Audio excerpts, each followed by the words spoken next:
আসসালামু আলাইকুম, কেমন আছেন সবাই? আশা করি সবাই ভালো আছেন। আজকে আমি হাজির হলাম স্পঞ্জ কেক কীভাবে বানাই আমি সেটার রেসিপি নিয়ে। যদিও এটা ছিল ফার্স্ট টাইম আমার বানানো কেক। ওই দিন আমি 1.5 পাউন্ড ওয়েটের 2টা কেক বানিয়েছিলাম।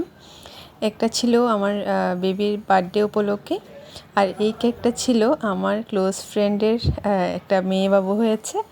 আমার ফ্রেন্ডকে আর বাবুকে দেখতে গিয়েছিলাম, তখন আমি এটা নিয়ে গেছি। এখানে আমি স্পঞ্জ কেকের জন্য ফার্স্টে যেহেতু 1.5 পাউন্ড করে 2টা বানাবো, আমি 1 কাপ ময়দা নিয়ে নিয়েছি। আর কোকো পাউডার দিয়ে দিচ্ছি 4 টেবিল চামচ। ভালো মানের কোকো পাউডার ইউজ করলে রেজাল্টটা ভালো আসে। আমি ক্যাডবেরিটা ইউজ করেছি। আর দিয়ে দিলাম গরুর দুধ 2 টেবিল চামচ, আর বেকিং পাউডার 1.5 চা চামচ, বেকিং সোডা দিয়েছি 1/2 চা চামচ, আর 1 পিঞ্চ লবণ দিয়ে দিয়েছি। এখন আমি শুকনো উপকরণগুলো ভালোভাবে বেশ কয়েকবার চেলে নিব, এতে হচ্ছে রেজাল্ট ভালো আসে। এখন আমি ওটা এক পাশে সরিয়ে রেখে দিলাম। আর এদিকে রুম টেম্পারেচারে থাকা 6টা ডিম নিয়ে নিয়েছি। কুসুমগুলো উঠিয়ে নিয়ে আমি ইলেকট্রিক বিটারের সাহায্যে বিট করে নিলাম কিছুক্ষণ। এরকম ফোমি হয়ে আসলে সুগার অ্যাড করব। সুগার আমি দেব টোটাল 1 কাপ, তবে সব একসাথে দিব না, 3 বারে অল্প অল্প করে দিব। যখন আমার ফোমটা রেডি হয়ে যাবে তখন আমি ডিমের কুসুমগুলো অ্যাড করে দিচ্ছি। এরপরে কিছুক্ষণ বিট করব। এই যে আমার বিট করা হয়ে যাচ্ছে, এটা খুব পারফেক্ট একটা টেক্সচারে চলে আসবে। এখন আমি যেহেতু চকলেট কেক বানাবো, দিয়ে দিলাম চকলেট ইমালশন 1/2 চা চামচ, আর দিয়ে দিচ্ছি রান্নার রেগুলার তেল 2 টেবিল চামচ করে, 2টার জন্য 4 টেবিল চামচ। সবগুলা মিক্স করা হলে আমি শুকনো উপকরণ যে চেলে রেখেছিলাম ওটা অল্প অল্প করে অ্যাড করে আস্তে আস্তে মিক্স করে নিব।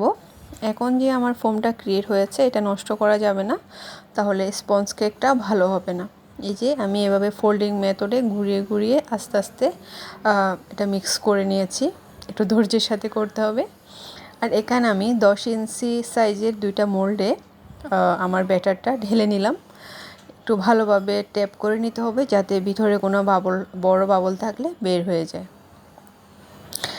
এই যে আরেকটা কেক, এটাও 10 ইঞ্চি সাইজের একটা মোল্ডে দিয়ে দিলাম, আর টুথপিকের সাহায্যে একটু নেড়ে দিয়েছি যাতে বাবল থাকলে বের হয়ে যায়। আজকে যেহেতু চকলেট কেক বানাবো, আমি এখানে চকলেট গানাশটা রেডি করে নিচ্ছি। তার জন্য নিয়ে নিয়েছি ডার্ক চকলেট 1 কাপ, আর হুইপড ক্রিম নিয়ে নিয়েছি 1/2 কাপ। এটাকে আমি মাইক্রোওয়েভ করে নিয়েছি, এটা এরকম লিকুইড ফর্মে চলে আসছে। আর এই পাশে আমি আমার ক্রিমটা রেডি করে নিচ্ছি। ক্রিম নিয়েছি টোটাল আমি 2.5 কাপ নিয়েছি 2টা কেকের জন্য। এই যে আমার ক্রিমটা বিট করা হয়ে গেছে, খুব সুন্দর স্টিপ হয়েছে। আমি একটু কাট করে দেখালাম, ক্রিমটা কিন্তু বাটি থেকে পড়ে যাচ্ছে না। এখন আমি আমার ডাইনিং টেবিলের উপরে একটা কেকের বোর্ড দিয়ে দিয়েছি। এখন আমি কেকটা মোল্ড আউট করে 3টা স্লাইস করে নিচ্ছি প্রতিটা কেককে। দেখেই বুঝতে পারছেন আমার কেকটা কতটা সফট হয়েছে, ভাঁজ করার পরও ভেঙে যাচ্ছে না। এখন কেক বোর্ডে একটু ক্রিম দেওয়ার পরে আমি সবচেয়ে উপরের স্লাইসটা নিচে বসিয়ে দিলাম। এখন কেকের উপরে দিয়ে দিচ্ছি সুগার সিরাপ। সুগার সিরাপের জন্য আমি 2/3 কাপ পানির সাথে 3 টেবিল চামচ সুগার মিক্স করে নিয়েছি। সুগার সিরাপটা খুব ভালোভাবে যাতে সব জায়গায় লাগে ওভাবেই দিয়ে দিতে হবে। এর উপরে আমি এখন একটা পাইপিং ব্যাগের সাহায্যে যেই ক্রিমটা রেডি করেছিলাম ওটা দিয়ে দিচ্ছি।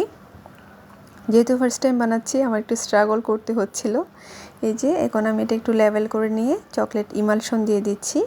চকলেট কেক যেহেতু চকলেটের যত বেশি ফ্লেভার দেওয়া যায় ভালোই লাগে খেতে।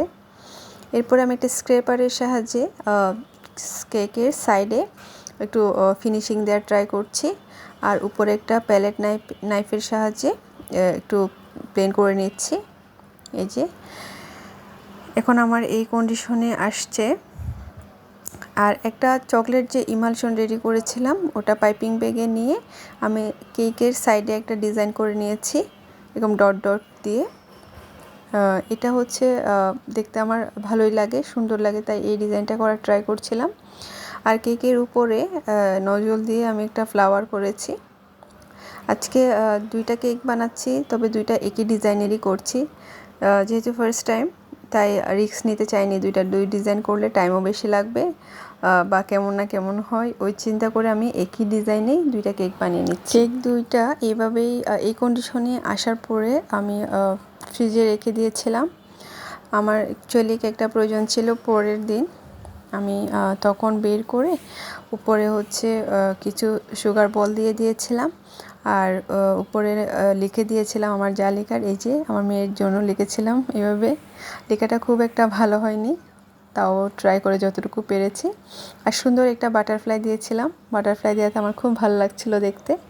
আর এটা হচ্ছে আমার ফ্রেন্ডের জন্য যেটা নিয়েছি, এটা মোটামুটি সুন্দর করে ট্রাই করেছি।